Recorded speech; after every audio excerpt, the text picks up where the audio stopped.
All right, we are live, and I am here with a wonderful person from Canada, Yeah. Gabrielle, escaping the Cultiverse. Yeah. Ah, A. you've got to say it. A. A. Okay, That's A. what All Canadians right, say, eh? A. All right, so hi to Lapisha and Deanna. Gabriella, thank you for coming on. I really appreciate it. And I'm very interested. This is the first time we've met actually Yes. online. Yes. Yeah. And it's kind of neat that's one of my favorite things about the internet is being able to make friends with people all around the world. Yeah. It's It's pretty really cool, isn't neat. it? Yeah. So how long you were in Scientology for 26 years? Yeah. Yeah. From So when I was around 23 to whatever 26 years after that. I was old. that's how I was. I was 22 and I woke up when I was 53 and escaped out. Yeah. Wow. I was a bit younger, Yeah. but my So husband what, was for 40 years. and is he still in? No, he got me out. Oh, that's right. Oh, Yeah. good. That is so good. Oh, that's a I story in remember. itself, Tori. That's because I was Oh, the has then. right. I And remember hearing that. yeah, and I And noticed. tell anybody who doesn't know what the has Oh, is, because so remember, we know that, but a lot of people don't. yeah, so it's the Hubbard area. What is it? Hubbard area secretary, right? Right. H has. So I'm in charge of personnel, basically HR. But in Scientology's HR, you also have the ethics and justice section. So I was in charge of the ethics justice as well, Oh, I of all the remember staff, here. all public. Yeah. Yeah. And how many people would you say were Scientologists up in Canada when you were in and when you left? Ooh. I don't know how many there were when we were in. It's not something I would keep track of, but at this point, there's around 1,200 Scientologists roughly in Canada. Wow. 1,200. 1200. That's it. They're Not done. billions, No, not millions, not millions. 1,200. 1,200. Isn't that sad? I know, it's amazing how it's shrunk, and Yeah. it's amazing to see how creepy they are now. It really is to me. It's just you and I lived through. I mean, I know it's difficult for a lot of people because they can't even imagine Scientology being fun. But I was in it when we used to say, if it isn't fun, it isn't Scientology. Right. I And remember that. Spanky is in Going Clear, and she's a really good friend of mine. And Hmm. she and I and a bunch of old timers, we talk about the time back then. It was just a really different time. Yeah, It really it was was. when I got in too, in whatever it was, 89. It wasn't like Miscavige would have already taken over by then, but it hadn't quite gotten into the really heavy ethics. That's sort of how I phrase it. I mean, it was all messed up anyways, right? Just in terms of the abuses, but it just got more abusive. Um, Yeah. but I had very close friends, and we would have Christmas together. We would barbecues and stuff. It was like a community, Right. a community cult. And now I don't think they have that. I really don't. I see them and they're always going down the street. Like Drew and I'll sit outside that big sign, Scientology, Yeah. and Oh, we just talk to the neighbors. That started with those flower pots that they had, oh yes, I which remember watching that. Yeah. yeah, and Audit LA started saying they're ruining the sidewalks, which she just Mhm. did a thing last night showing how much the sidewalks are, it's really hard for her. She's in a wheelchair. Yeah. And, like they care. You know what I mean? Oh, it's like they wouldn't even give it a thought. They couldn't give two hoots about that kind of stuff at all. And But people who are in wheelchairs are regarded as, degraded beings. exactly. Yeah. Which I was too, because I have epilepsy and I had to take medicine, and they kept trying to get me off I joined the Sea Org. I don't know if you know that. Did you know that? Yes, I think you remember. I remember hearing that you did, for briefly Yeah. though, And I right? was in it for like 6 months. Then I ran out of my medication. So I went to the guy and said, look, I've got to get a refill. And he said, what are you talking about? And I said, I have epilepsy. I take medicine for it. Yeah. Anyway, he sent me to an 18-year-old kid who was totally not trained in anything, and they routed me out. They said, no, you have to get off your medicine. And so I started having grand mal seizures, like multiple grand mal That's seizures. And my mother was like, Tori, this is on the phone. They are going to kill you. yeah, This is not a joke. This is not a psychosomatic illness. It is that's a right. physical illness. You need to take your medicine. But luckily, my grandfather was a doctor. And I think my Oh, grandfather got on it and said, look, you nailed her. She's got to be on her medication today. And my mom called me up and said, how was your date? I said, what date? Because I was losing my short-term memory. And she oh my said, gosh. okay, that's it. I'm either you're on your medication today and the doctor calls me today and says you're on your medication, or I'm going to personally fly out there. And believe me on this story, L. Ron Hubbard and the Church of Scientology will never forget your mother. And so she kind of Good saved for my life. her. She really did. Yeah, Yeah. Yeah. that's So that scary. I know, but I know degraded being because they treated me like that. Yeah. I'm in with on the chart of human evaluation, which is in the book Science of Survival. Hmm. Do you know that chart from being where you worked, Yes. right? Yeah. And one of them is for gay people. Yeah. And I'm in that. And so is Spanky, because we have neurological illnesses. Right. And he said, anyone, a homosexual or neurological illnesses, they're all 1-1. Oh, and I forgot about the neurological illnesses. That's nuts. Yeah. Yep. I Wow. know. It's insane. I mean, I will be really surprised if, I don't know if with the new one, if they took it out or not. I don't know. It'd be With the, interesting to look at. yeah. If anybody has the new book, check it out. It's a chart at the back of Science of Survival. Yeah. And in it, that's where it says we're 1-1, which So both of us. now it's only on the paper chart. It's not in the actual book. It may be in the book. It may be in the book too. I never had enough patience to read that whole book. So someone pointed it out to me and I was like, oh God. I mean, they tried to kick me off the Flagland base. They wouldn't Oh allow yeah. me on the free winds. It just went on and on and on, even though I was on my medication. But it was like, I don't know, we have to check and see if you can come on. It's like, go screw yourself. I really wanted to say that, but I knew it would just end up more sec checks, right? Yeah. Yeah. Explain Well, see, sec checks from a staff viewpoint. Okay. So I'll give it to you from the viewpoint of somebody who was in charge of HCO. And it was basically, it's a tool that is used to make people conform. That's like what I observed and what I sort of figured out after I got out. It's like, if you're not complying, if you're having difficulty going up the bridge or any sort of difficulty at all, you're sec checked. Right. No matter what shape you're in. Very true. Right. And it's, I mean, you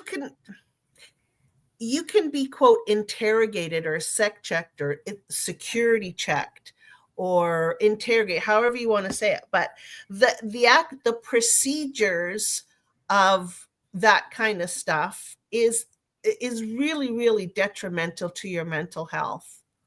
It's Oh. it's very damaging. So I had to be qualified for my position. And there's a sec check for that. There's a sec check for everything, right? Right. And it was 72 questions long. I don't know how long the Joburg is, which is another pretty meaty. I think that's probably one of the meatiest. Yeah, I think Um, that's the meatiest, and I never did it.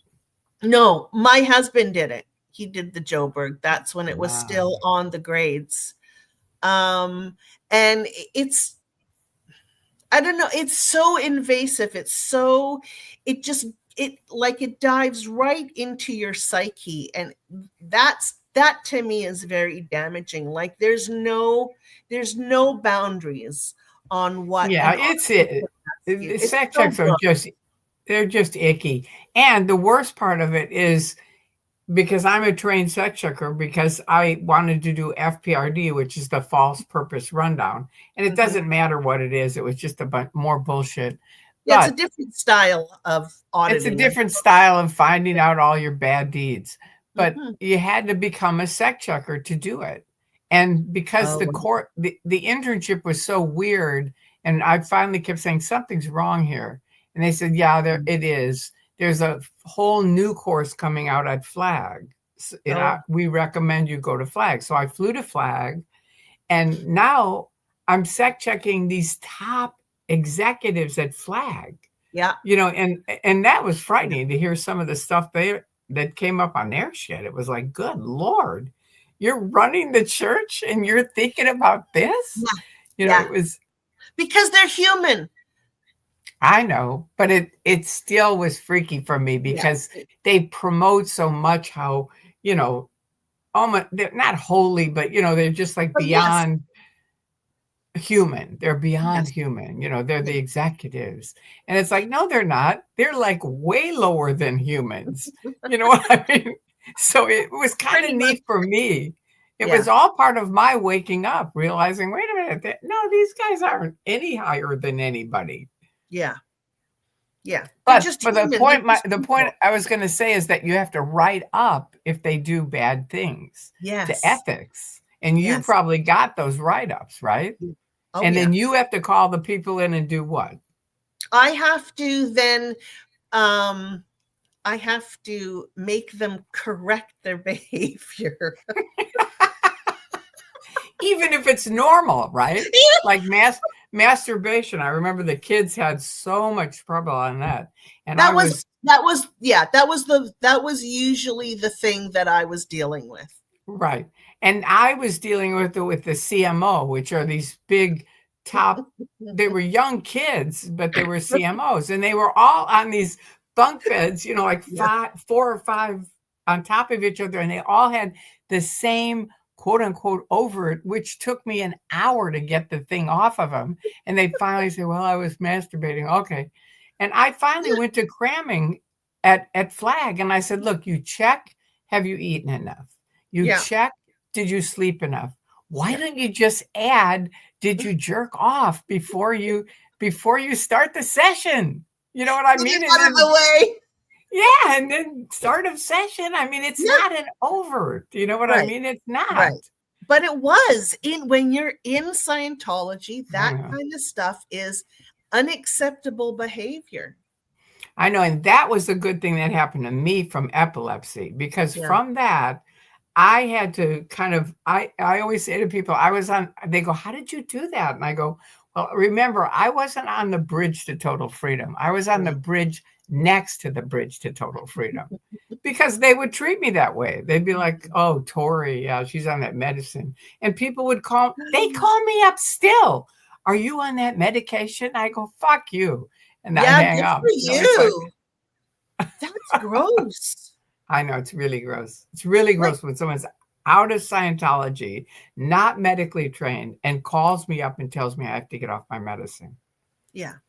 Yeah, but that just goes to show I mean, I think they're more like a very thinking elitist, thinking with like an elitist kind of mindset. It's like, oh, you're still on that medication. But in real life, it's like it's saving your life and keeping you alive. There's such a But huge I'm not the disconnect. elitist. I'm No, not no, the them elitist. they are. When they're They are. telling you to Okay. get off your medication, Yeah. Yeah. that's Yeah. like it's absurd. But like I said, there's just such a disconnect I know. between Scientologists and like normal people. I Listen up, Osa. Yeah, it's they're so unrelatable. You know, I Right. still have a brother-in-law who's in Scientology, and all of his family have disconnected from him. Yeah. His I know normal, yeah, my ex-husband is still in. He's OT8, yeah, and he never even really liked Scientology. He hated Miscavige. He didn't like the Sea Org. He only did OT8 because his mother paid for every single level because they got in 1950. oh wow, So she kept paying for his bridge, and he met me in the meantime. And you'll appreciate this because auditors are never supposed to talk about their pre-clears cases or right. anything that happens in session. But this one auditor came up to me and she said, I've heard your mother-in-law's side of the story. And now I've audited your husband and I've heard his side of the story. Oh my So God. now I need to hear your side of the story. Mike Reppin's mother was the one who was the lady who Okay. said it. And Wow. I was like, what the hell is she talking about? And then she died. And it was like, hey, that's not fair. So to this day, I'm like, okay, what was it that was their side of the story that now that she needs to know mine? Claire Right. Reppin, that was her name. Claire Reppin. Okay. I've heard the last name. The last name Yeah. sounds familiar. Yeah. Yeah. Mike is out. Her Yeah, that's son, what I he's thought. out. Yeah. Yeah. Yeah. Yeah. I Yeah. mean, they my brother-in-law, his own daughter basically kicked him out of the house because he wouldn't stop pushing Scientology in their face. And I know. they're very Christian. And for like a Christian who basically kicked you out of their house, it must have been pretty bad. Yeah. You really But screwed up. Yeah. yeah, so he's still Will he in. talk to you? No, Will he talk? No. Yeah. no, They can't. They really can't. Other no. people kind of have a hard time really getting that they can't. If they Yeah, do, they'll be declared suppressive and then they lose all their friends and family. yeah. And that's how it rolls. Yeah, it's a fear thing, right? But I mean, he did talk to me when my sister died about 5 or 6 years ago. She was 60 years old, Oh, I'm and she was, sorry. yeah, she was still in though. Oh, Um, yeah, she was well, still maybe in. good she died. Well, I mean, I at mean, least like now she's she's free. really free, She was really. like Tori, she was very unhealthy, 366 pounds, and she was still going in and flogging Scientology. She was actually a public executive secretary, so she was in charge of all the new public coming in and all that Oh, kind of stuff. So she was under a great deal of stress, and then because there was so few staff, she would also be the registrar. So she was like the head registrar, which is in a different division. It was really messed up. So she was relied on. She was a professional reg. She did the course, right? right. And so they relied on her to make income for the org.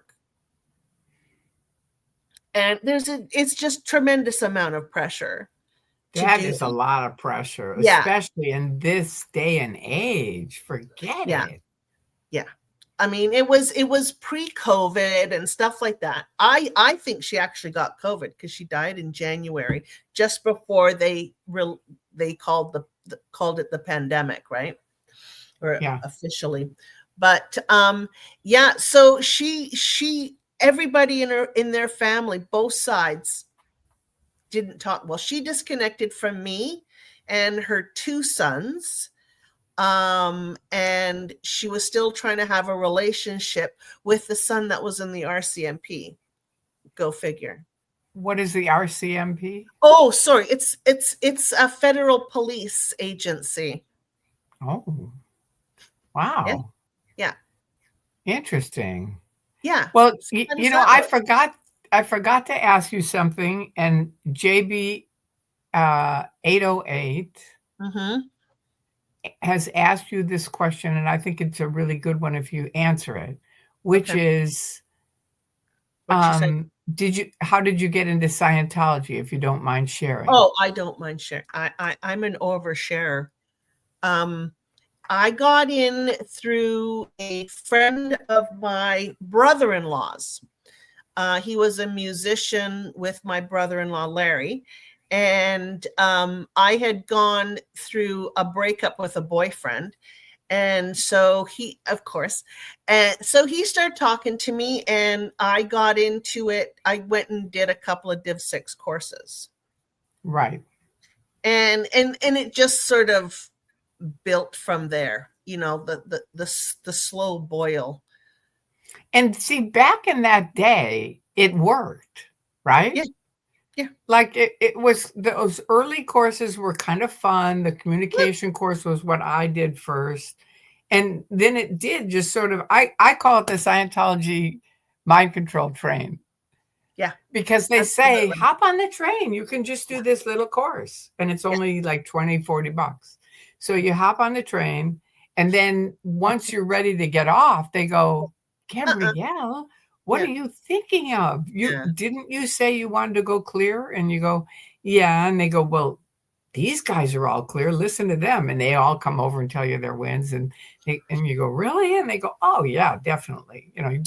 You have to go into the next car. So anyway, you keep going car to car. They keep keeping you going. And finally the windows are all, they were originally windows where you could see out, but Right. now Now those all of a bars. sudden they're just Dianetic ads and Yeah, OT ads and the Bridge to Total Freedom and L. Ron Hubbard and David Miscavige. That's all you see. yeah, IAS, yeah. that's it. Money, money, money. And Yeah. and that was the reason why my husband left, because he got in the early days where, it was he got something out of it. But Right. then when he was like, he got to OT5 and he was doing it like, I don't know, 5 times, 4 or 5 times. And then, it started to trouble him a bit, because it's all costing money, and I'm on staff and he's supporting us. So, he ends up deep diving into some stuff because of another friend of his, and he got onto Marty's blog. Oh, And that did it. That was it. And I remember seeing Marty's blog on his phone, but I didn't know what it was. yeah. I wish I would have just taken the time to read it, because it would have saved me 2 years. I would have been saved 30, but I wouldn't have met my husband and I wouldn't have had my son. And Right. so for me, and I have a lot of good friends. So for me, there are things that I'm very happy that I got in Scientology Yeah. because of. I think it's different being in Los Angeles, because you're around way more Scientologists. True. And Well, you used to be, not so much anymore. Now we're around ex-Scientologists. yes, but there's not like it seems like in Canada, the ex-Scientologists go under the radar. They really, really, Um, a lot of them stay under the radar, mainly because they have a lot of family. It's like yeah. it's generational, right? And I mean, I just talked to somebody who was under the radar, who I would never have thought was. But once they start moving away from where the central org is, then you go, Right. because I had to know that kind of stuff when I was an HCO. I had Right. to I had to have, my super spidey senses to know who was not being a good Scientologist. Don't you feel funny saying that now? It's like, oh, vey. I thank Yeah, it goodness. was. What helped you wake up and leave? I got Mostly really your husband? well. Yeah, he was very disconnected. Or what was the term they used? Disaffected. Disaffected. Right. Disaffected. So he wasn't doing any courses. He was OT5. So next step was OT6, which was going to be huge, and a lot of money. And he just like, it wasn't going to happen. We didn't have Right. that kind of money. Right. So anyways, just the way things sort of worked out was he left for 2 years and he didn't say anything to me. He just sort of tried to keep things really cool for 2 years. Oh, So you know what was happening? I was like pressuring him, like, what's going on? Why aren't you coming to the events? Because the ideal org was hot and heavy. It's right. like he didn't have enough time to be on course. And I was like, okay, that, I was a bit reasonable on that front because he was supporting me while I was on Right. staff. And then I did end up getting a full-time job during the day. So I worked during the day in my cleaning business, and I would go to the org at night 7 days a week to be on post there. But, finally I got really sick. I had hyperthyroidism. Ah. And I was on my objectives and I was shaking like a leaf. And nobody noticed that I was shaking. I'm like doing roll call and my clipboard is shaking like this.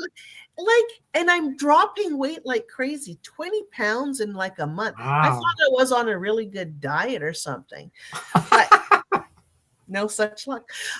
So I got really sick and then I was off post and trying to recover. And that's when things started to churn in my head. And it's like, I don't want to be on staff anymore. It's too grueling, blah, blah, blah. And then it all came to a head one day when I was asking my husband, like, what's going on? Like, why are you so uninterested in Scientology? And he just simply said, I'm out.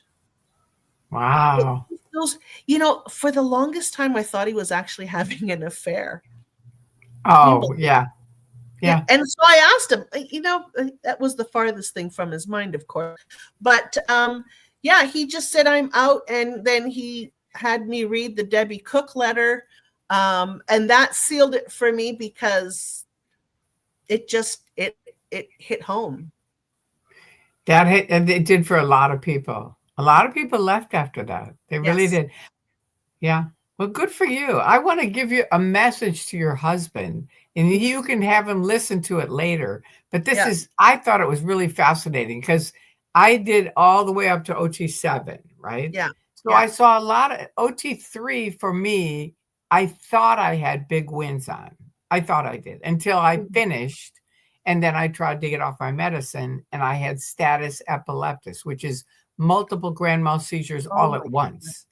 And luckily, because this was in the 79, and I was in the back of my head, I don't know how I did it, but I knew don't call Scientology because I knew they would put me in a car, drive me to a Scientology doctor, and I'd be dead by then.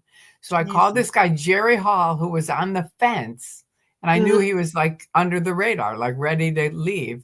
And I just said, Jerry, get over here now. And he came right over, took me right to Morton Plant Hospital, which was a couple blocks away, right next to Flag. And the doctor said, 5 more minutes and you would have been dead, Tori. Oh, my God. I mean, it's really intense. That's nuts. But now I forgot what I was going to tell you about it. What did I start telling you? Oh, about OT5. Okay. So that's OT3. And almost everybody I knew on OT3 either had wins on it or, okay, I'm not really interested. But, it wasn't a big deal. But OT5, we saw person after person get really screwed up. People unalived themselves. We can't say the other words now. No. But people went insane. I mean, it was really a bad level. And so now I'm out. And I got through 5 and said to Bill Yachty was my auditor. And I said, look, we could do this forever. And because the difference is OT3, it's all just on your body, right? That's it. But OT5, it can be 10 feet outside your body, 50 feet outside your body, across town outside your body, in another universe. It was just like it depended on the person, right? Yeah. But luckily, because of epilepsy, I never gave any of it much credence because I Okay. always went back to the original definition of clear, which is a Mhm. perfect memory, perfect IQ, no somatics, and no pain. Okay. And hello, I don't have that. And I Right. started really looking at clears and going, neither does anybody. Right. This is just kind of bogus stuff. But I Wow. kept doing it thinking, okay, maybe the next thing will work because everybody would say that, well, you've got to do OT3, you've got to do OT4. Yeah. It was always the next OT5, level. Yep. yeah, but OT5, major change. So Yeah. now I leave, and the cramming officer, who's the correction officer from the ship, calls Mm-hmm. me. And I say, Uh-oh. what's going on? And she goes, I left. And I said, what happened? And she Oh. said, Tori, there are so many people on OT8 who are either they're really, really sick, Yeah. they've unalived themselves, or they're dead. And she said, frankly, I just couldn't support it anymore. And that was kind of me. It wasn't as bad Yeah. as that because they had me doing this other stuff for OSA, but I did see the darker side of it. And I just thought, I can't do it. But that's for your husband to know that it's like a good thing he left because this is OT8, the Yeah. OT8 correction officer saying that. And we both started talking about it and going, well, why is it at OT5? And we realize scientists have said what you think about your body can affect Mhm. it. Yes. And if you really think all those BTs and clusters are real, from here to New York, you know what I mean, or here to Canada or there to Mars, if you really believe it, it could really drive you crazy or Yeah. kill you. Yeah. It's what I called mind fuckery. Really. I mean, Exactly. and I even felt it just doing the objectives. Just Really? Oh yeah, like I was going Anaton. I was so much, and I was just like, this is not helping me. This is not Explain helping. Anaton to It's these you guys. basically are going almost unconscious, but you're still kind of Unconscious. awake. Yeah, you're pretty Yeah. much unconscious. It's Yeah. like all And gone, that was with objectives you had and that that? was with objectives. Wow. Yeah. I Wow. did not like, I mean, I got mostly sec checked. That's pretty much what I did. I finished my objectives, and actually no, I didn't, because it was the first time see, it's all coming back to me because it's been like what, 11 years now. But Yeah. I did the objectives the first time when I first got in, because that was the Right. thing that you did. You did your purification course, or rundown, and then you did the TRs and objectives, and it was a Ah. go audit. And so so then I was on it was just before they changed it to the survival rundown. It was still called the objectives, but they changed it. And it was, yeah. Anyways, I was just like, plus I had this hyperthyroid thing going on too, right? Right. And Right. I'm convinced that it was Scientology that actually created that condition in me, Yeah. because of the intense stress that I was under in all aspects of my life at the time. Right. Because I went Now into you remission 2 years after. wow. Well, you look great now. And No. here's your let's put this up. This is Oh, that's that's your right. YouTube site. And you Yeah, guys can go there and subscribe to her site. you can. It's not, Yeah. it hasn't, I haven't done much for a while, but It's things, okay. It things have it doesn't happened. hurt. You might start doing stuff again. You know what It's I mean? fun. It's Yeah. so, it's, it's therapeutic talking about it, quite frankly. I think it Um, is too. yeah. And I And love all the people. I really do. yeah, yeah. People, ex-Scientologists there's a certain quality about them, and they have, like, when you're talking to them, obviously, like as soon as we got on, it was like boom, we were communicating. It was just, there's no hesitation. You just you know, and I'm very good friends with Jeff Beaumont. He has his channel is PTS for Life. So Wow. I know, yeah. And we were on staff together, and Oh, that's nice. That I used that to, that's a family, you know. yeah, yeah. I It had to really handle is. him in ethics all the time. So Which we're now very we can laugh at, but I remember standing with Osa, well, with Yachty, but he was working with Osa, yeah, and people would laugh like we are, and they would all go, see, they have overts, they have missed withholds. That's why they're laughing. And you right. know what, Yachty? No, you are No, so far gone. yeah, And we're yeah, we're talking to an ethics officer. You can tell him. Are we laughing because we have overts? No. yeah, no, no, We're laughing because it's funny. yeah. Yeah. I mean, yeah, you have to laugh. There was, Yeah, you know, I made, and it's so sad. I mean, there's a lot of sad parts about leaving and stuff, right? One of the most unfortunate things is losing very close friends, especially the ones that you were on staff with, because right.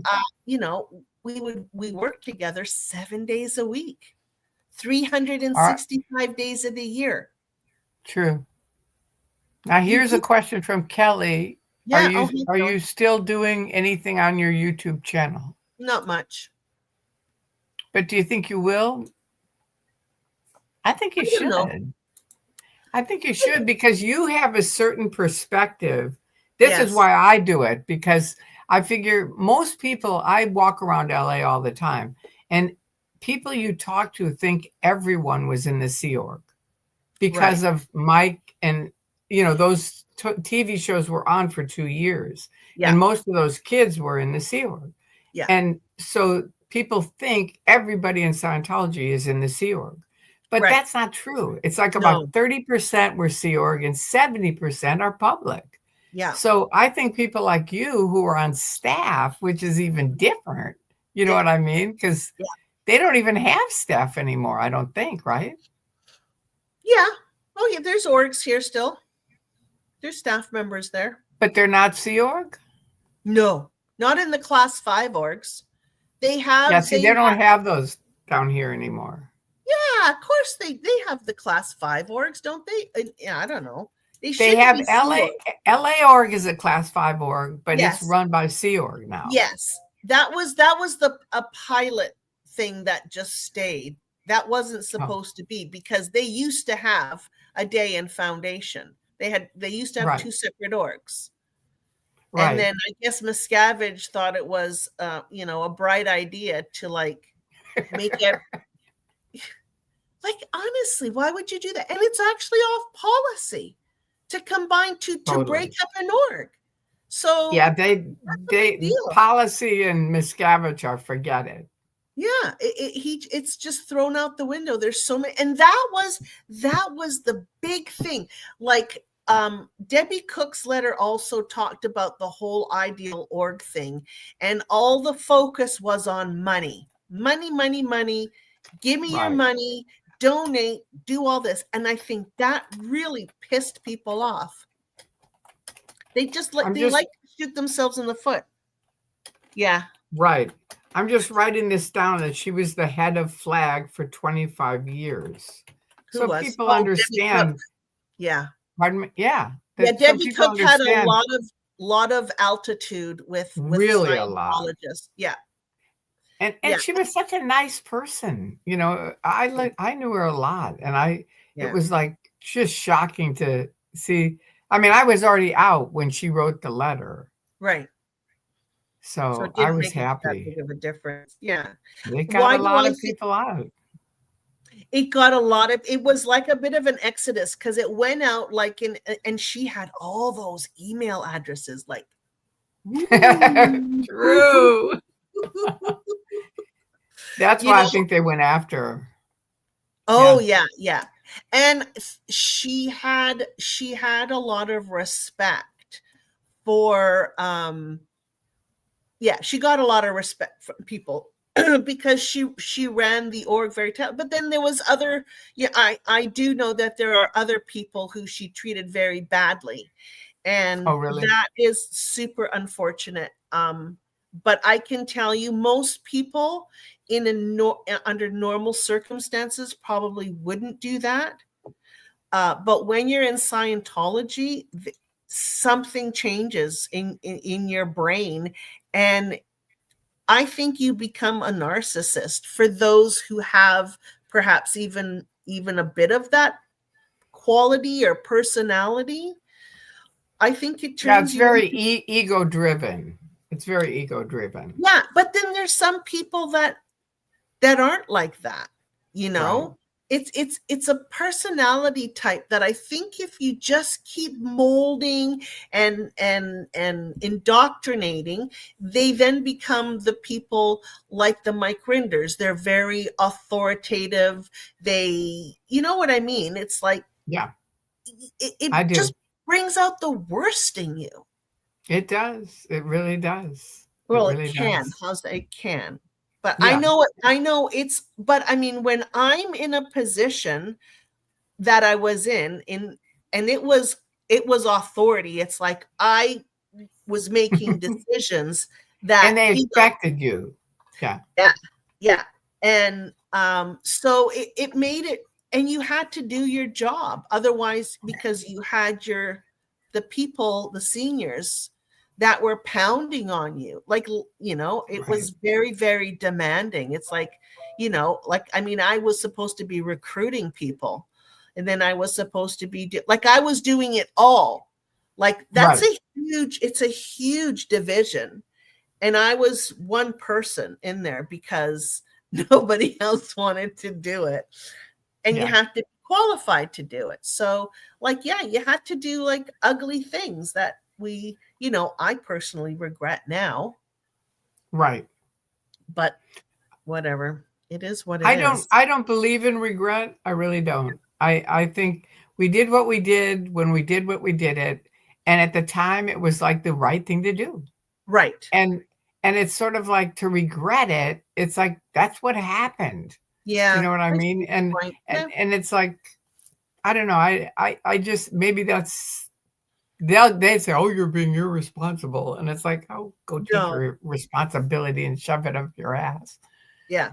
I'm done You with know? being responsible for everything. Thank you very much. Yeah, exactly. Thank you very much. All right, so let me ask you a thing. Here's another one from JB808. Does Okay. that mean that your mom followed your lead into the cult, except she except she never left? It wasn't my mom, it was my sister. Oh, So she was okay. already in. She got in first, her and her husband. Um, and then I got it. They were just doing like the Div 6 courses. And then I got in. And then when I left, I tried to get her out. We sat on the phone for probably about good 2-3 hours. And this is after I Wow. read the Debbie Cook letter. And I was trying to convey to her,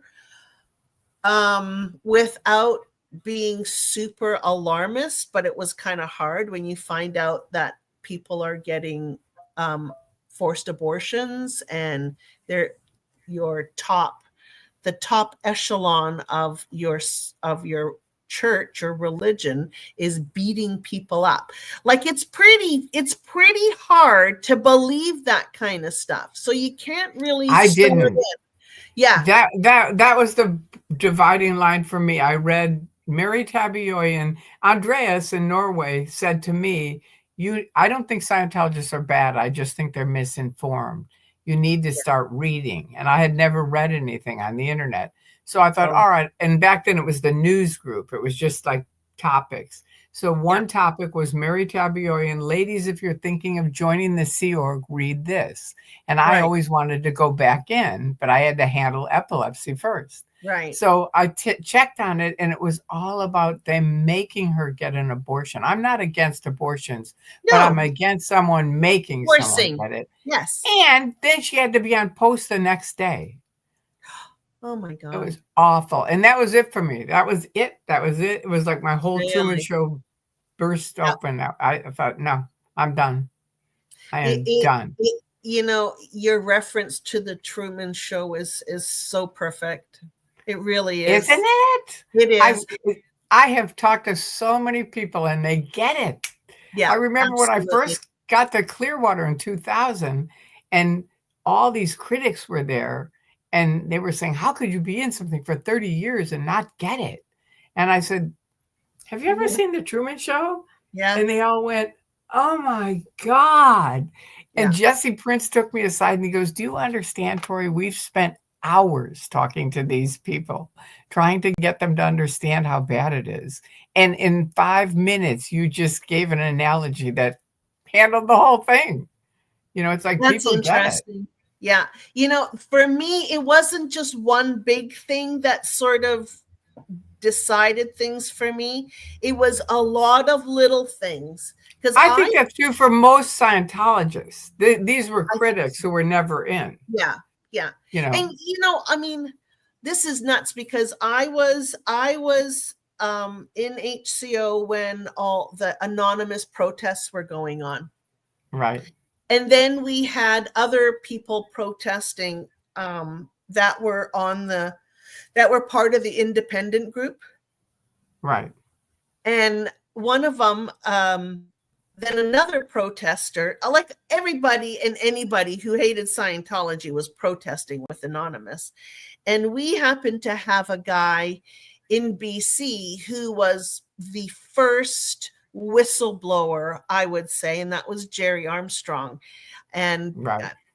I don't know if you've ever met him. I've I met him, and have, yeah, I have. we used to live in the same town when I was out in Oh, BC. So I got to know Jerry. He came over and we would sit in my living room with my husband and we would just bullshit for like 3-4 hours. And he's like, I gotta go. I have to go. Because we would like listening to Jerry was amazing. Like I know. it's just like I have almost begged him to come on my channel and talk to me, but whatever. That's a different He story just altogether. did a big long interview, so you might With call him who? again and With who? see if he will. Um, some guy that none of us like because he always used to Oh, pick. Alonzo. Yeah, yeah, because he always Oh, picked on all the activists.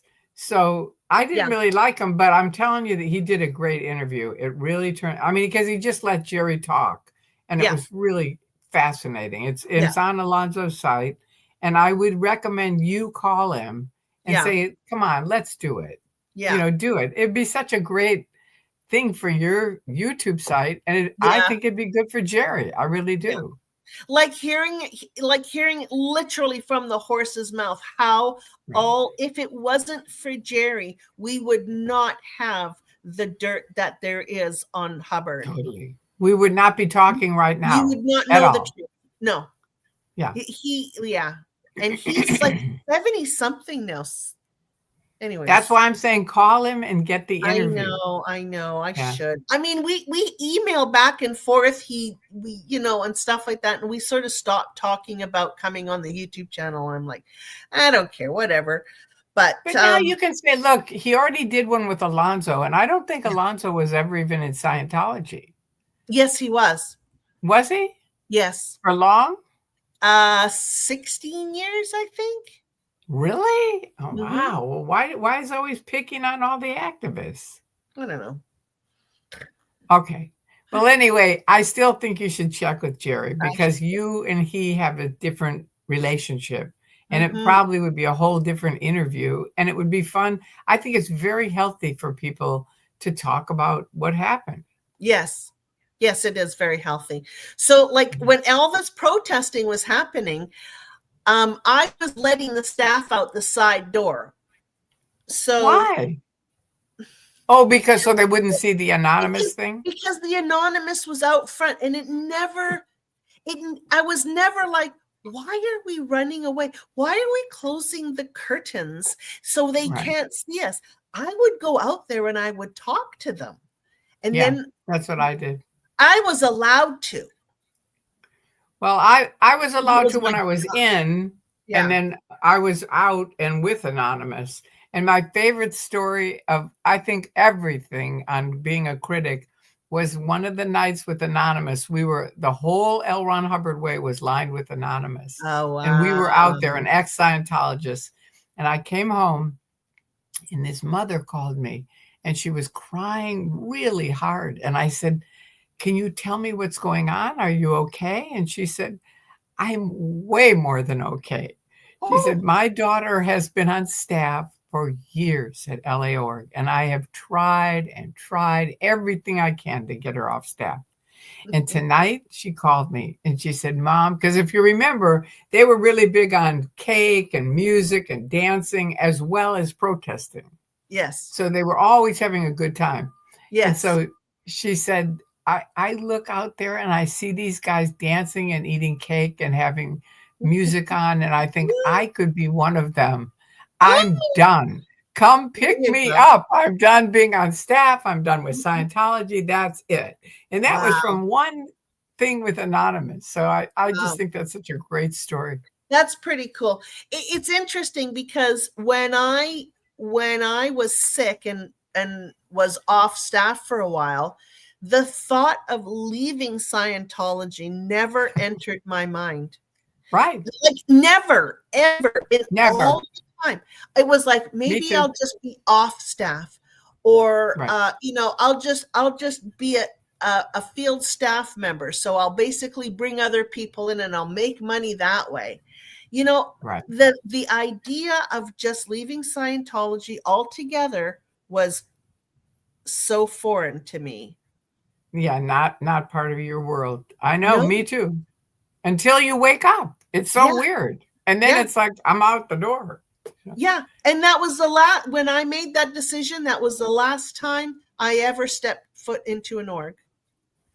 Me too. Me too. And the vice president of OSA had come up to me about a month before that. And she said, Tori, we've got to get you back helping us. And I said, and I had already disconnected from them because they threw me under the bus.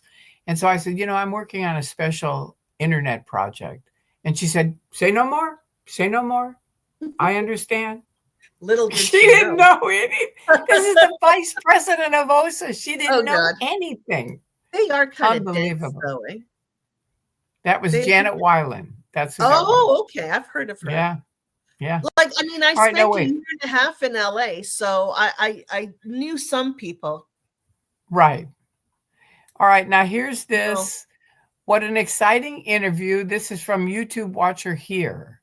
Okay. Gabe, I hope you and your husband are well. I look forward to catching this interview on replay. Oh, nice. Okay, I wish we were well. We have health issues. It's, the good old aging thing. Yeah. That's part of it. I mean, I think we all do, and okay. Yeah. But we also have a lot of good stuff. Yeah. And my husband is a pancreatic cancer survivor as 3 years now. So hey, good for him. Oh my gosh. Yeah. And thank God he wasn't in Scientology. He'd be dead. We talked about that. About that. I mean, it was like he especially with this kind of cancer, with pancreatic cancer, he probably would have had to ignore his symptoms, right? Thank God I was not probably. He would have. He would have. Yeah. Got another question. Just so thankful you both got out to enjoy this life. Yes. Just so thankful. Thank you, One Love 51,000. Yeah. Awesome. Me too. It's definitely better outside than it is inside. Oh, God. It's so much easier, isn't it? Okay, Now here's a question from Lapisha. I like that. Question, Gabrielle. Yes. Do you recall your reaction when your husband informed you he left Scientology? Yes, vividly. That's well, it took him only 2 years to tell me. And then as soon as he told me, I made the decision. Good for you. It was so strange. There was no hesitation in my brain. Like it was just absolutely 100% I'm out. And it Yeah. was a relief. And then we stayed up for, I think, the entire weekend talking. I know it makes me really sad because that was one thing that I my husband really I always thought he's not really a Scientologist. Right. Because when you're on staff or you're a true believer, you're in this boat. But Yeah. he was in the I don't want to do that. I don't want to go to the events. I don't, he was just sort of he was doing Cringy. it because of his parents. Yeah. That was it. Yeah.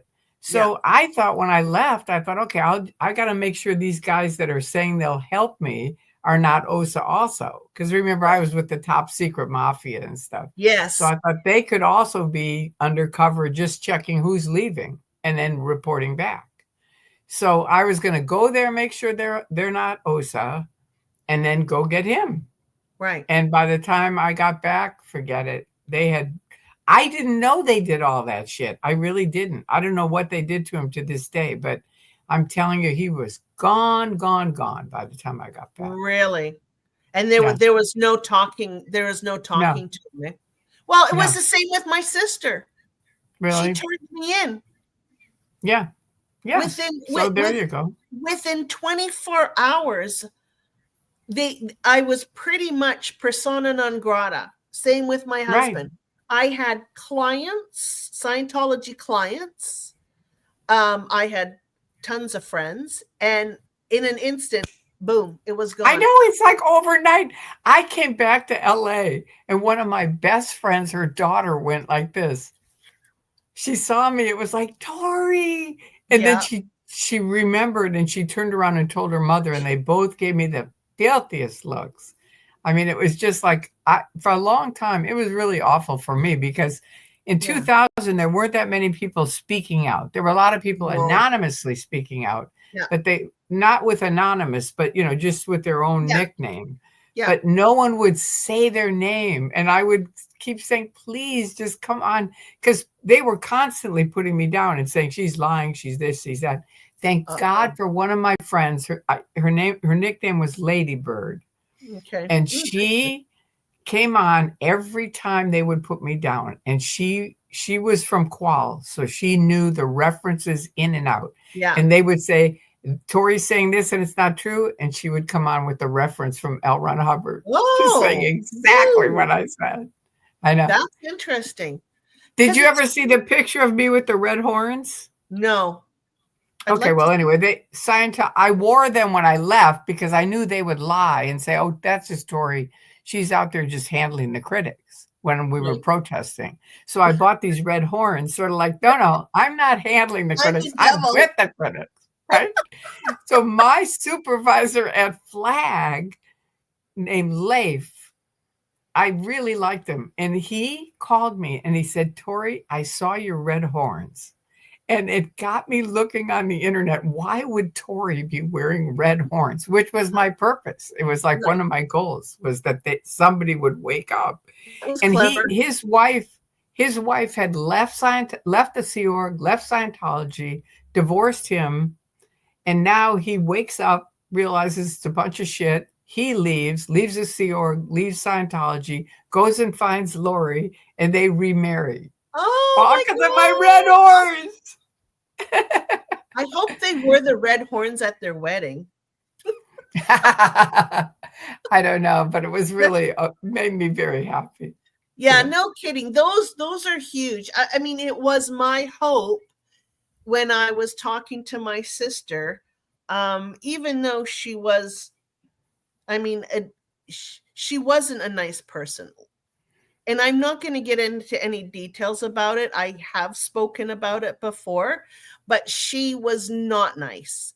And her children are also, they stopped talking to her, and they stopped talking to their father as well, because they just turned into really nasty people. But my sister was abusive to me when I was little. There's 7 years difference between us, but I think there's she's older or younger. Yeah, she's 7 years older than I was. Older than I am.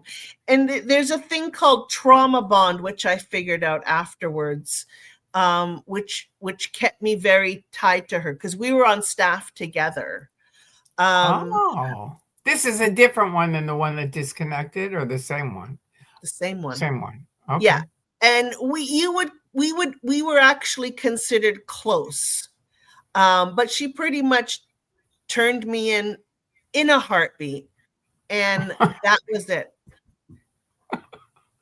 I'm sorry to laugh, but it's just so Oh, awful that, it is. you It's know, gross. it really is. And I'm sure if she could get out of the Truman Show, she would be like, Well, she's I'm out sure she now. loves you. She's Huh? out now. She's dead, so She she's out is? now. Yeah. And you're talking? No. No, she's passed away. She passed away 5 years Oh. ago. So we Oh. were already disconnected, Oh. and by her choice, I despite the got it. fact That's that the I one you're thought, talking about. Okay. yeah, I was thinking maybe you had two sisters. no, Okay. no, and she was just, yeah, she wouldn't even go see my dad when he was taking his last breaths, and he was in the Oh. hospital 6 months before that. She never saw him, and he wasn't even a Scientologist. He was or was not? Was not. Was not. Yeah, he had nothing to do with it. I mean, he was a bit antagonistic all the time. You know, you Well, don't, so what? right. So I guess she chose to, like, she handled for so long, and then she just chose to disconnect because my father stayed connected to me, right? Well, bless your heart. Good thing for you that you stayed Yeah. with him. Yeah. I'm sure that meant everything. It was huge. It would really, my relationship with my dad changed so dramatically, and he passed away probably about a couple of years after I got out. And I spent those years before he passed away. We talked, and I told him about Good. Scientology, and he said it sounds like you were in some sort of communist community. I know it does. It's Yeah, well, true. he's from Europe, right? Yeah. He escaped Hungary in the revolution, so he actually knows what Yeah, he communist. knows what that is. Yeah. When he Oh yeah, says it, it means it. Yeah. yeah, exactly. I mean, he found it very alarming, but he did come visit me when I was training in LA. He Wow. he got through. He's a clever guy. He got through. He was going to a golf tournament in LA. And he thought, I'm going to go see her, because I was already down there training for probably close to a year. Right. And he managed to find me in my course room. Like, I don't know how he pulled that Like off. he went into the org and found you in the course room? Yeah. Wow. Yeah, For he was at people the that door. don't know, that's big. That's It's really big. huge. It's huge. And he's like, I'm here. I want to take you out for dinner. I mean, they normally, just so anybody who doesn't know, they won't even let people in the orgs. No. If they did let you in the org, you'd be sitting in the lobby.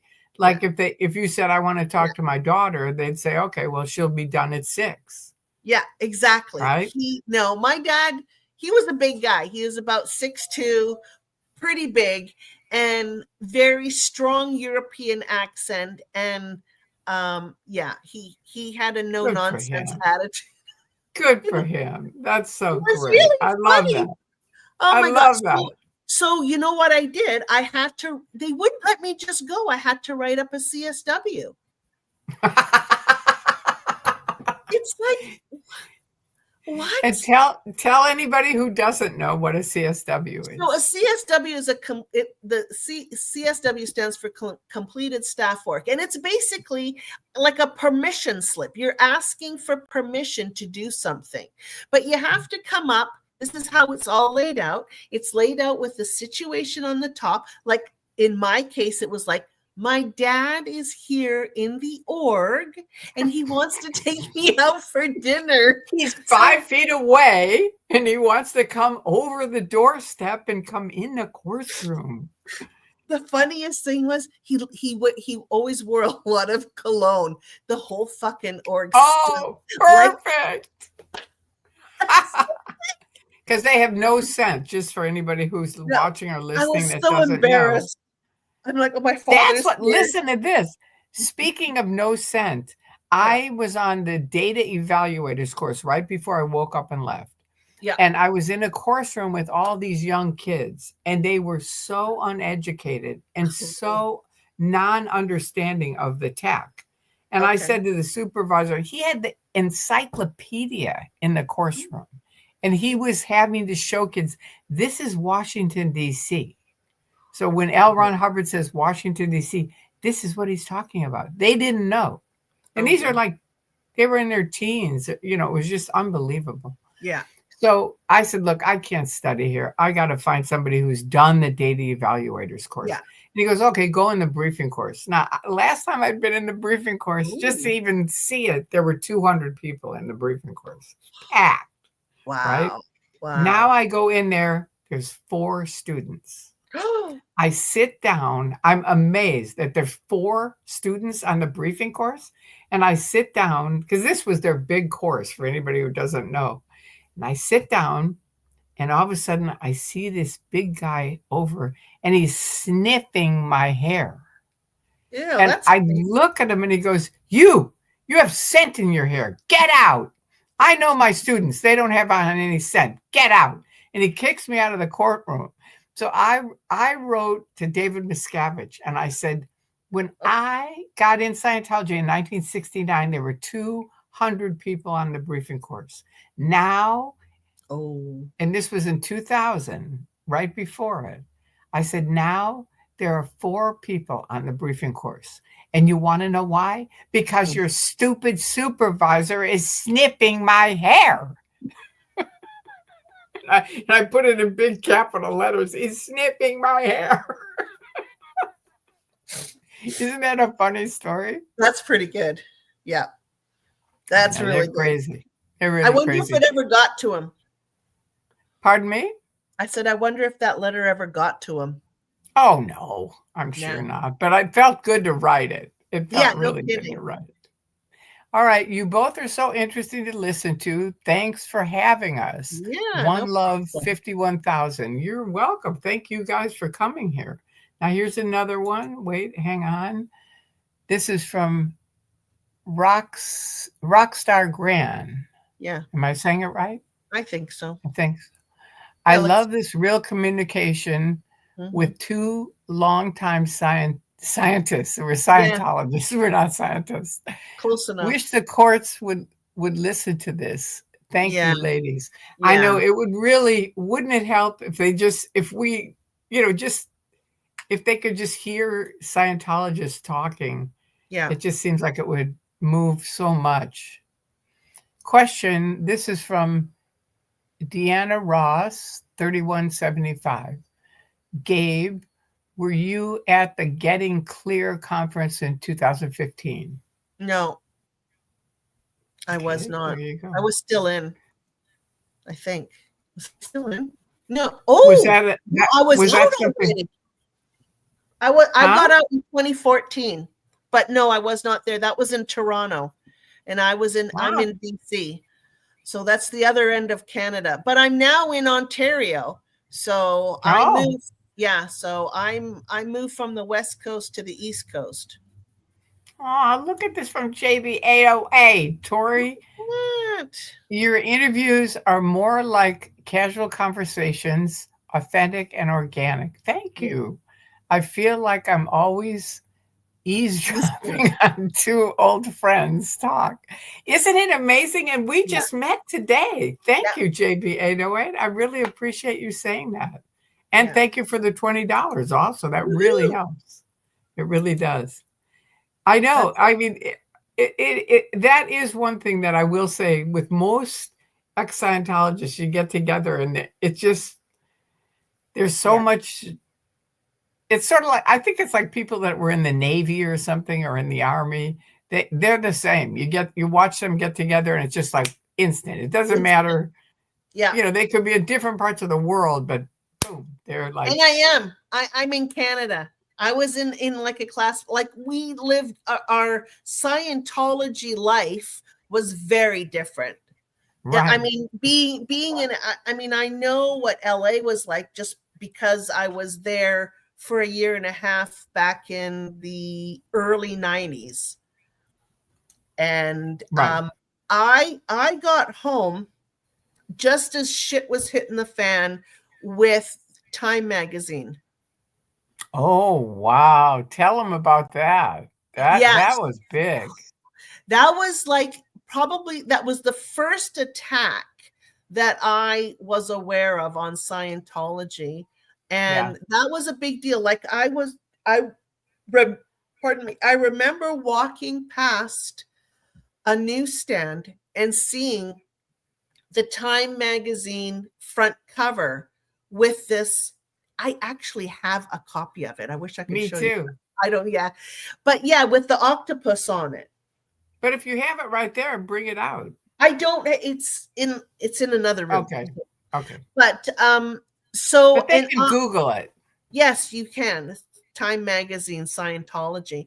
And I was like, I saw Scientology at the top, and I was already programmed to look away because Wow. I could see that it was a negative, it was something And isn't negative. that amazing how quick you go, wait, no, no, no. I don't want to see this. Yeah. I mean, to self censor yourself like that, it's like that takes some pretty good brainwashing, I think. Right. I think you're And right. that's how, and that's the nature of the beast, right? Like the ethics conditions right there you're already learning to censor yourself or to keep yourself in check. Yeah, see that all for me was on the other side because Mhm. because I had epilepsy. Right, So for me, I had to keep myself alive. And right, once that doctor said 5 more minutes and you would have been dead, I was just like, okay, this is not a joke. And these people don't know more than this doctor. And right. I'm not going to do this again. I'm never going to do it again. So all kinds of things people would hear me say, and they go, "How did you do that?" I'd go, "Remember, I was on the bridge next to the bridge to turn Right, over." right.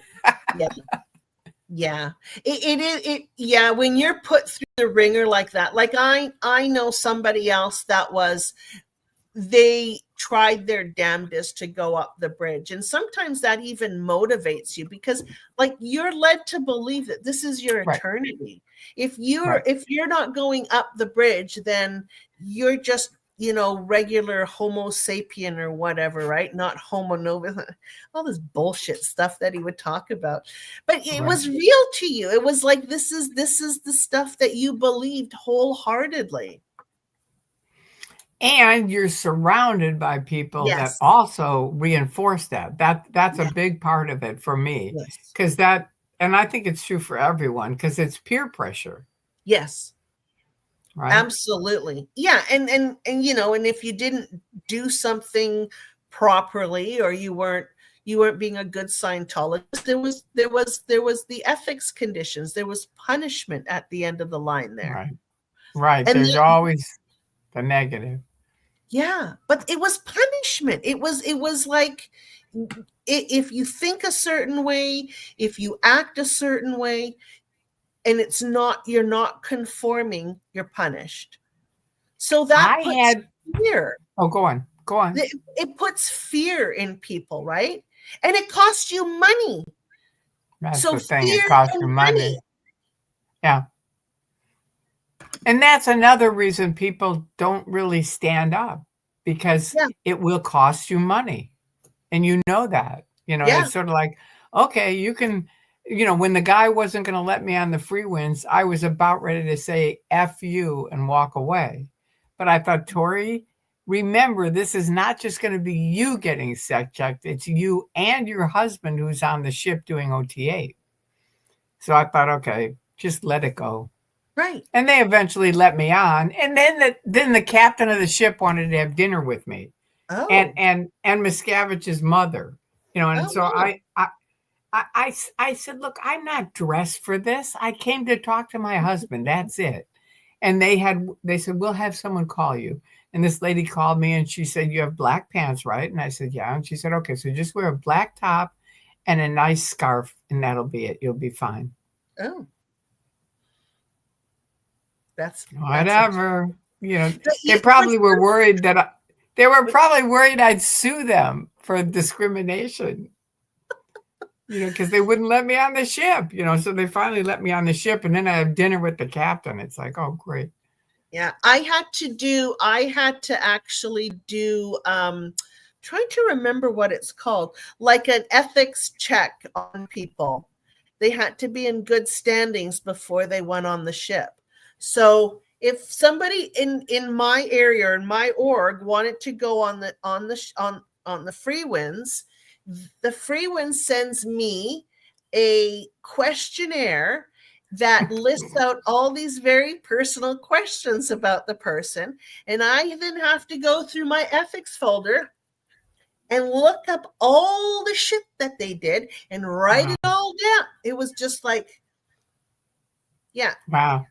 And if you didn't fill it out fast enough, they're calling you, right? And it was always the last minute, you know, like a day or two before. It's like they're already in transit. Please fill, you know, and then if something comes up, which did on occasion, you know, what they're you not got allowed in trouble. Yeah, because I wasn't fast enough. And then the guy isn't going to get on the ship either. They're not going to let him on the ship until I say he's okay. Right. Oh my God. So that it's just like the pressure it comes in all shapes and forms. Like when you're a staff member or a public or in the Sea Org, it's like it's pressure from every angle you can possibly think of. Right. And then you wonder why people get cancer? Yeah. At the top of the bridge? I asked Dr. Denk that once, who was L. Ron Hubbard's doctor. Yeah. Ooh, interesting. And I said, what the hell's going on? Why are all these people dying? Because this guy, Steve Miller, was in cramming, and he would come out and go, Tori, you're not going to believe who died now. And he would list out all these people, and they were people I knew. Oh, and they would never announce it here in LA. It would just be like put under the rug. That's it. They're gone. Oh, yeah. And so I went to see, pardon me? They don't promote that. Right. So I went to see Denk. I said, what the hell is going on? And he said, okay, come in my office. And he said, you know, I'm pro-medicine because he got my medicine for me. Right. Once my grandfather said, you're on your medicine. So he said, you know, I'm pro-medicine. So, and he fought for me for a bunch of different things. So he said, but all these people, he said, you can't make someone take medicine. Right. You can't. So all these people that wanted to handle cancer naturally are dead. Everyone that came to the Shaw Health Center that did it naturally, they're unalived. But some that did some medicine, some natural, some lived, some died. Those are our statistics. That's it. Yeah. But like there seems to be more who are on the upper levels that get it. And that is like, you know, the only thing, I mean, I'm a firm believer that there is psychosomatic issues, like your mind, and not in the Scientology way. No, right? I know what you mean. Yeah. So when you're that far into it, financially, you know, you've dedicated your life to it, all your family's involved. It's like, and you're constantly being asked for money. Like, that is like an incredible amount of stress. And then, you know, it's crazy. Yeah, it really is. It's amazing. You and I stayed as long as we did. Yeah. I stayed 30 years. You stayed 26, but it's 26. Still a long time. It's a long time. It's a long time. But I always say to people, 20 of the 30 for me, because I'm on TikTok, and people on TikTok are like, what the hell? How could you be in it for 30 years? And I go, okay, I got in 1969 before you were even a thought. Right. And B, there was no internet. So we had absolutely all the information that all these people know now. We knew nothing. It was just Yeah. like nothing. Yeah. And there was no way to find out about it, or you'd get declared suppressor. Hmm. So 20 of the 30 for me were pretty good. From Yeah. 1969, 79, 89, those were all pretty good. I mean, they Yeah. were mostly good. But Yeah. the last 10 were really bad, but that was good in that I had to go through that or I wouldn't have woken up and left. Yes. Yes. Like Tori, I remember the day that I left, the evening I left. I was still at the org. It was 1 a.m. and I'm sending a bloody telex. If anybody knows, their communication system is so archaic, it's Right, crazy. I was right, still putting a disc into a computer, right, like, or even, anyways, like, and like, people couldn't sit at their own desk and use their own computer to send their communication. It had to come to me, and right. I had to send it, right? So you have a lot of people who need to send stuff, right? Because everybody has to report on everybody. That's the way But as much as everybody sends everything to everybody, it's sort of everything of nothing, right? Yes. Because the real stuff you can't talk about. No. You can't send that. If you send it, you'll end up with you in ethics, right? Yeah, I mean, they were sending up is reports, like Yeah, report. Oh my God, it yeah, was ridiculous. So I'm sitting there 1 o'clock in the morning sending this thing, and I can't even, like, I would stand. I wouldn't sit because I would be working at two computers at once. Blah blah blah. So I was so exhausted. I sat down and I could feel my whole body shaking, and I'm like, I don't think this is normal. you know, and I could hardly get up. Now, I lived about 45 minutes from the org, and I remember driving home going, I can't do this anymore. I can't do this anymore. My marriage was just like I never saw my husband, and then on top of that, he's not going to any event, so I can't even see him at an event and say, hi honey, you know because we used to sit we used to sit up in the balcony so we didn't have to do the hip hip hooray because we were OT 7 and 8 and Miscavige expected those guys to definitely do oh the hip hip hooray. oh yeah, So enthusiastically. all the sevens and eights are up in the balcony. Yeah. Oh my God. He's probably banned that now and haha. Go Yeah. ahead. Oh, All I right. mean, we had to have I stopped watching the events. I would just sit outside and bullshit with whoever, with whatever staff members, and smoke cigarettes. I I hated them. It was just so, I knew how overblown this stuff is, because Yeah. I would look at After a our while, you're org. just like, Yeah. And I would see the stats all the time. I would look at right, the stats long term, and I'm like, nothing is changing. right, It's like it's going down like this long right, term. right. And I knew how to read stats, and I understood, well, I knew how to read Scientology stats. Let's qualify that. And there was some truth to it, that, you graph stuff, and it's like, you can't make up the numbers. Well, you can bullshit Right. on the numbers, but for the most part, our staff would report the numbers truthfully. um so I could see the demise. I could see things just like nothing is happening, and you're just being asked to do more and more because there are so few of you. Right. So, I mean, when I started to reflect after I got out, everything fell into place, like the dominoes fell. It was like, oh my Sure. God, that's what that was Yeah. all about.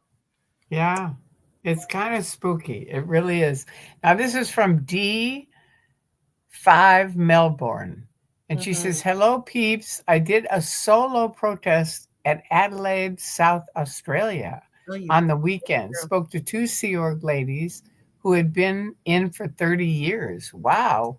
Well, you have to let us know, Dee, if are they coming out or they're still staying in? Did you Probably still convince staying them? in. Yeah, Yeah. it's tricky. With one conversation, it's very hard. Yeah, but I But mean, every conversation matters because that one conversation I remember having with Jerry Armstrong when he was right, protesting with the anonymous guy, and he right, started talking to me in Scientology words, and he was right. OT5. I was like, I was like, this guy's for real.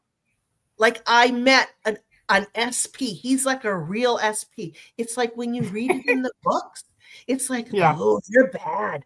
But he was right in front of me and he was a really nice guy. I know. I hear you.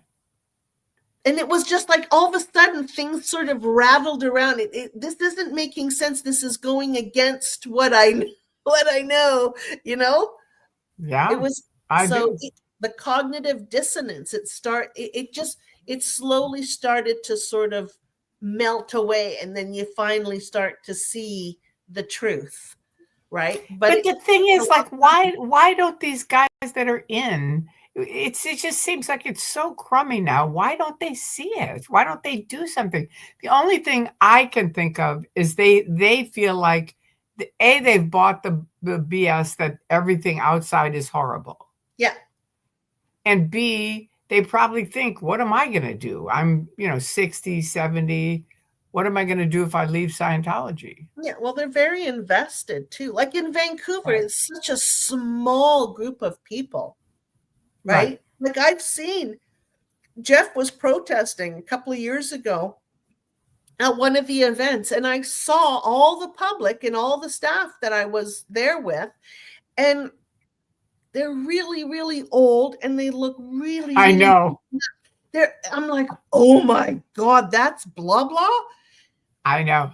I know. I know. It's really scary because we go down and sit there and they come out of AOLA and it's like, "Oh my god." You don't see any normal, it used to be people flying in and out and now it's like we have the critics. I'll say, "Look, could you go help that lady up the steps?" Because they're staying at the hotel at the end and Yeah. you can tell she's not going to make it up the steps by Oh herself.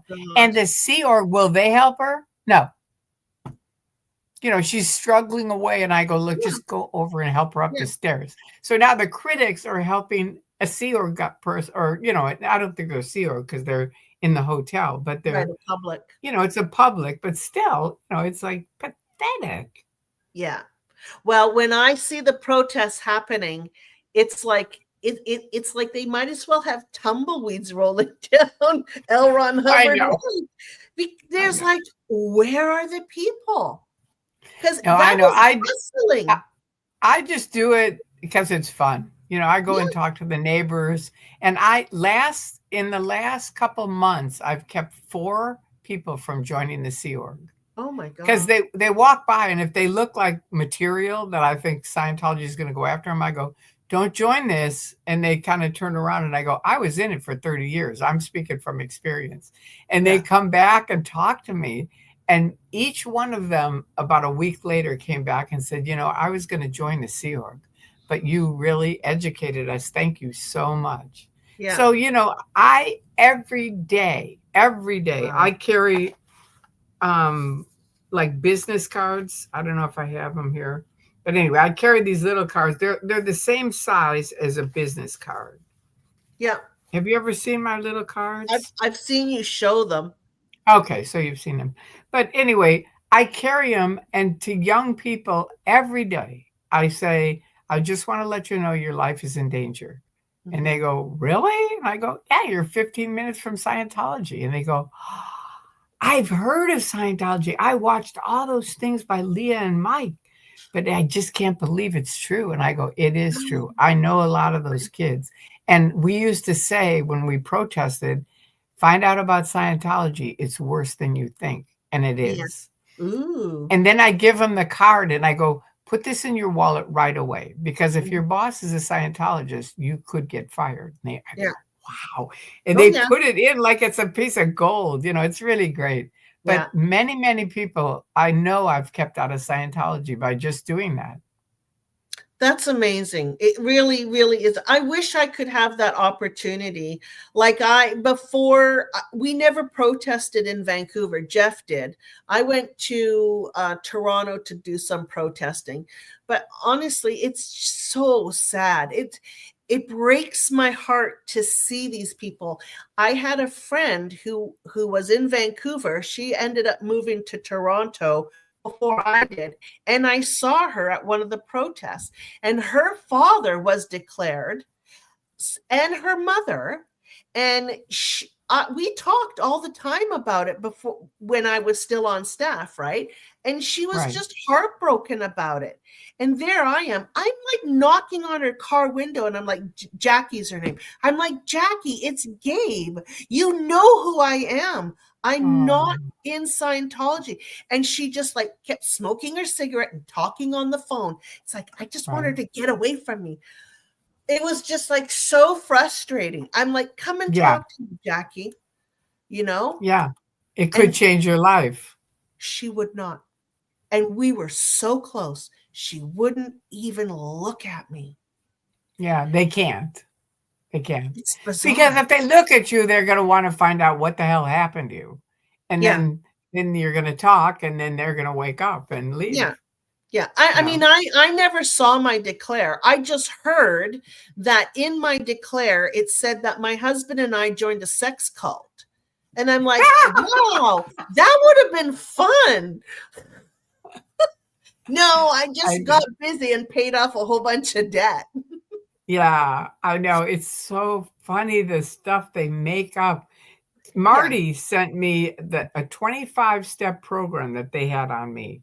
And it's Oh, on the internet. You can type it in. It's For Your Eyes Only, Tori Christman. And yeah. it's unbelievable. The stuff they were going to have my husband go to join the Better Business Bureau and complain about me, call every media in Los Angeles, tell them not to interview me. It just went on and on and on. Wow. That's It was ugly. just, it's It really just ugly. it goes to show that you were and still are a threat. Ah, I am. I mean, the goal was to muzzle Tory. That was the goal. Of course. Yeah. And hello, Osa, epic fail, to quote Anonymous. They were the first people I ever heard her say that. Yeah. Epic fail. And I thought Yeah. it's so great. That Now this is reminds D who's that? this is D answering our question. It says they refer to me to the Scientology, the two Sea Org Oh, guys she talked yeah, to yeah. referred to her Scientology as referred to the Scientology TV, Right. and were trying to get me in trouble for handing out flyers without a permit. Otherwise Oh. nice. Isn't it the truth? A lot of them Brainwash. are nice, Yeah. you Yeah. I know? always say that a lot of Scientologists, because a lot of people make them all awful. And I go, you have to remember a lot of people have a neighbor who's a Scientologist. And they will just say, oh, yeah, I'm in Scientology. Yeah. And then it makes you sound weird if you're like, everybody's all Yeah. black, because Yeah. they're not. They're really not. Okay, this is from Kelly, BC. Gabe, you should tune in to some of Tori's protests on Friday. They're so Oh, fun. you do Fridays too? I don't, not like Aaron, no, because I'm very, very, do you remember the old concept, reach and withdraw? Of course. Okay, so L. Ron Hubbard, for these guys who might not know it, had a whole thing on you should reach and then withdraw, Mm-hmm. and reach and withdraw. And so that's what I do. I figure Yeah. I use their own tech, to do my thing. Yeah. And that's part of it, which is Yeah. I will never just reach, because that's what I know them, and they just go psycho and go, we have to kill that person. Not literally, but you know what I Yeah. mean. They have to nail But you. They put them in yeah, jail. That's where Aaron is, and it's like you I have to know. kind of think, you know, you have, yes, we have our messages, but you have to know they're experts at finding your buttons and pushing them. Mm-hmm. And if you get too wound up, get out of there. I just tell people, just walk away. Yeah. Yeah, I when I did protest, it was here in London, Ontario, and in Toronto. It was a VM tent up and stuff like that. And I we were just protesting, and then I went to use the bathroom in the building that the tent was on. It wasn't in the building, it was outside in their parking area, and I had to use the bathroom in the building that was close there. Anyways, I was walking up to the door, and one of the Sea Org members said to me, or a staff member, I'm not sure if it was a Sea Org member, because they were all in plain clothes, right? And she said, "Oh, you're not allowed to go in there." And I'm like, "Why am I not allowed?" "Well, that's just for the people who are here." And I'm like, "Fuck you. That's bullshit. I'm going in." You know, Good. and I would never even think of speaking like that to anybody, Right. anybody.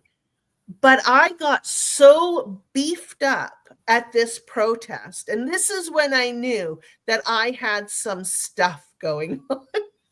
Right. That there was some really issues that I hadn't dealt with. And it Right. was like somebody trying to tell me what to do now after being in a cult for 26 years. I'll annihilate you. You Yeah. can't do that to me anymore, right? And it was just like first time protesting, and it was just like this wave of emotion that came out, and I just let it rip.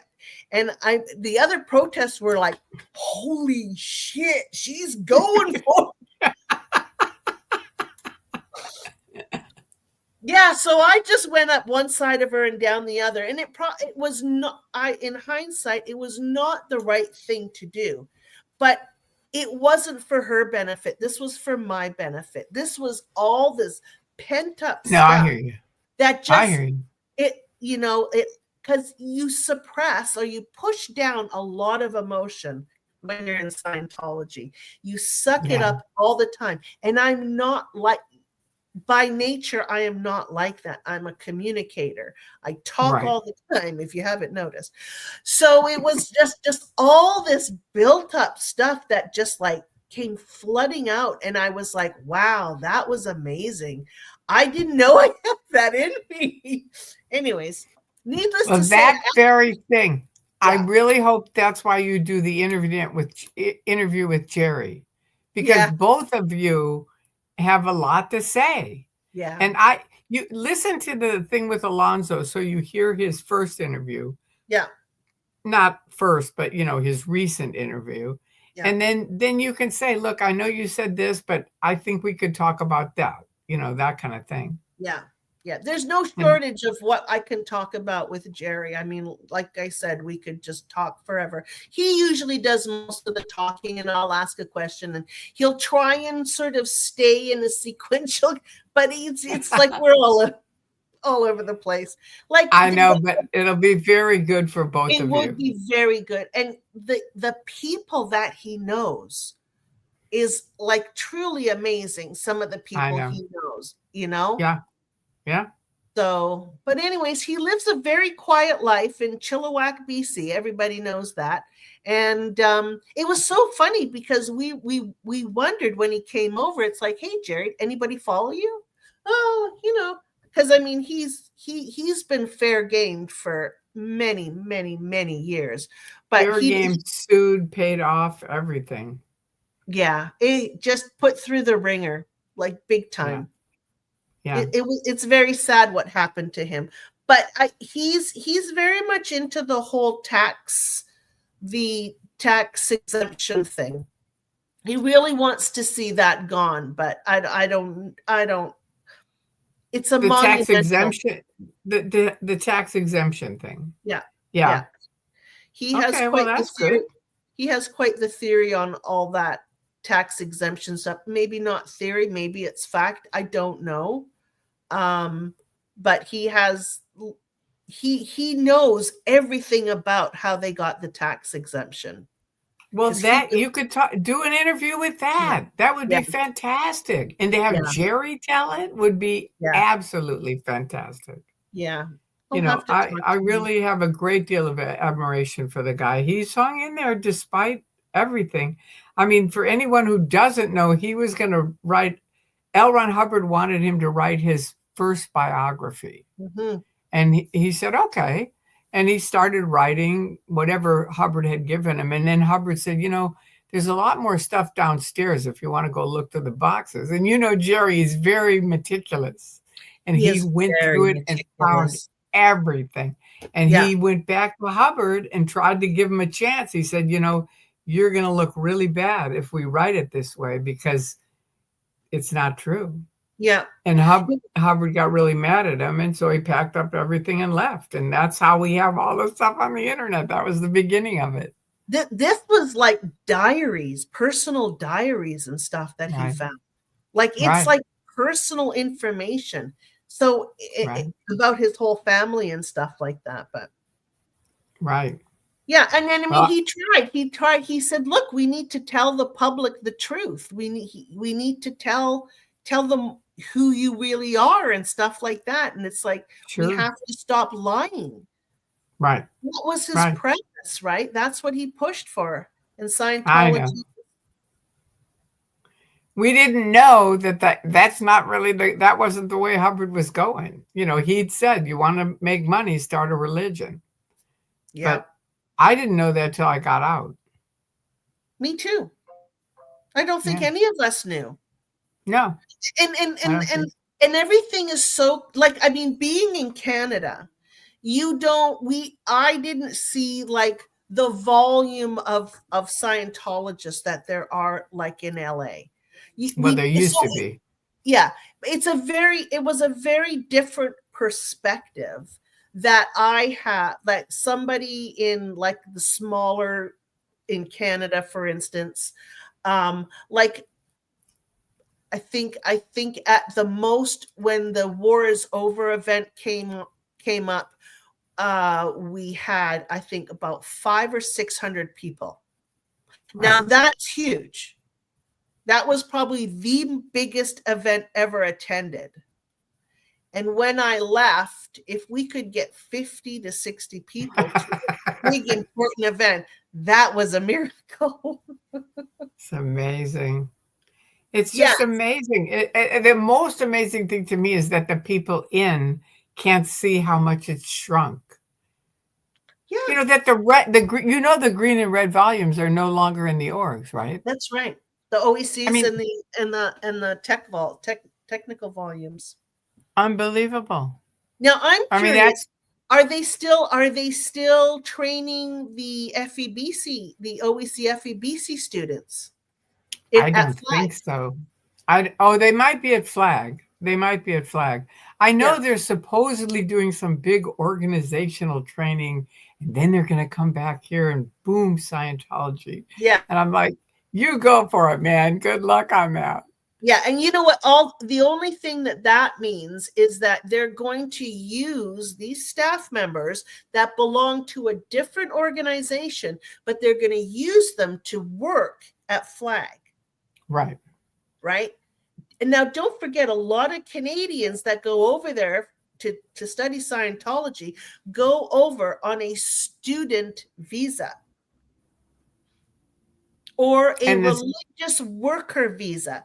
So they violate everything all the time, like the laws. oh. Like I mean, I sent many people down to Flag on bullshit stories. Well, see, Jerry could talk about the money thing and you could talk about that. And Yeah, that combination would be very helpful for judges and stuff. I think that would be something that they would, that's an it's something that would be really important. I think yeah, so. yeah.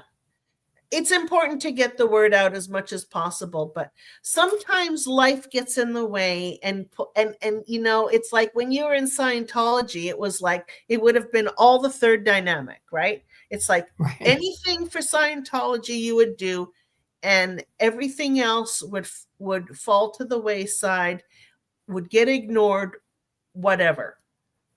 But it's I enjoy doing my YouTube video, but not at the expense of No, my own life and stuff like that, right? So no. yeah.